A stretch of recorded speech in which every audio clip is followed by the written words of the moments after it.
क्या आप जानते हैं कि भारत में एक ऐसा मंदिर समूह है जिसकी दीवारों पर बनी मूर्तियां आज भी पूरी दुनिया को हैरान कर देती है। एक ऐसा मंदिर जिसे देखकर लोग अक्सर सिर्फ कामुक मूर्तियों की बात करते हैं, लेकिन उसकी असली कहानी उससे कहीं अधिक गहरी, रहस्यमयी और आध्यात्मिक है।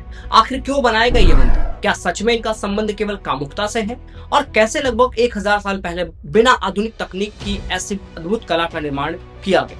आइए जानते हैं खजुराहो मंदिर की पूरी कहानी के बारे में।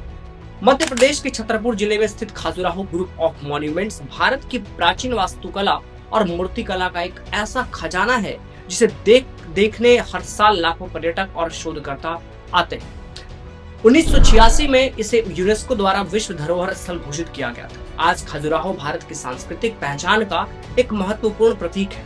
खजुराहो नाम कैसे पड़ा? इतिहासकारों के अनुसार इस क्षेत्र में कभी खजूर के वृक्षों की भरमार थी। संस्कृत में खजूर को खरजूर कहा जाता था और इसी शब्द से धीरे धीरे इस स्थान का नाम खजुराहो पड़ गया। खजुराहो मंदिरों का निर्माण 950 ईस्वी से 1050 ईस्वी के बीच चंदेल डायनेस्टी के शासकों के द्वारा करवाया गया था। चंदेल राजपूत उस समय मध्य भारत के शक्तिशाली शासक थे। कहा जाता है कि उन्होंने लगभग 85 मंदिरों का निर्माण कराया था। हालांकि आज केवल 20 से 25 मंदिर ही सुरक्षित बचे हैं। इन मंदिरों का निर्माण लगभग 100 वर्षों तक लगातार चलता रहा। चंदेल वंश की रोचक कथा, लोक कथाओं के अनुसार एक अत्यंत सुंदर ब्राह्मण कन्या हेमावती पर चंद्रदेव मोहित हो गए। उनके पुत्र चंद्रवर्मन ने आगे चलकर चंदेल वंश की स्थापना की। माना जाता है कि अपनी माता की इच्छा पूरी करने के लिए चंद्रवर्मन ने ऐसे मंदिरों का निर्माण कराया जो मानव जीवन के सभी पहलुओं को दर्शाते हैं। हालांकि इतिहासकार इसे एक लोक कथा मानते हैं। मंदिरों की वास्तुकला की बात करें तो खजुराहो मंदिर नागर शैली में निर्मित है।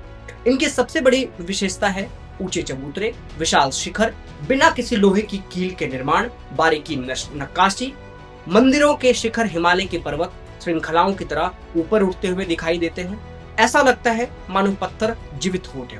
आखिर क्यों प्रसिद्ध है ये मंदिर? खजुराहो का नाम आते ही लोगों के मन में सबसे पहले कामुक मूर्तियां आती हैं। लेकिन एक रोचक तथ्य यह है कि इन मंदिरों की कुल मूर्तियों में केवल लगभग 10% मूर्तियां ही कामुक विषयों से संबंधित हैं। बाकी मूर्तियां दर्शाती है युद्ध, संगीत, नृत्य, शिक्षा, देवी देवता, साधु संत, पशु पक्षी, आम जनजीवन। यानी खजुराहो वास्तव में उस समय के समाज का जीवंत चित्रण है।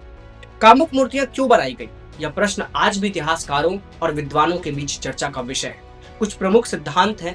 पहला सिद्धांत कहा जाता है कि मानव जीवन के 4 पुरुषार्थ हैं: धर्म, अर्थ, काम, मोक्ष। इन चारों को समान महत्व दिया गया। काम भी जीवन का स्वाभाविक हिस्सा है, इसलिए उसे मंदिर कला में स्थान मिला। दूसरा सिद्धांत यह कहता है कि तांत्रिक परंपराओं का प्रभाव। कुछ विद्वान मानते हैं कि ये मूर्तियां मंत्र साधना से जुड़ी हुई थी।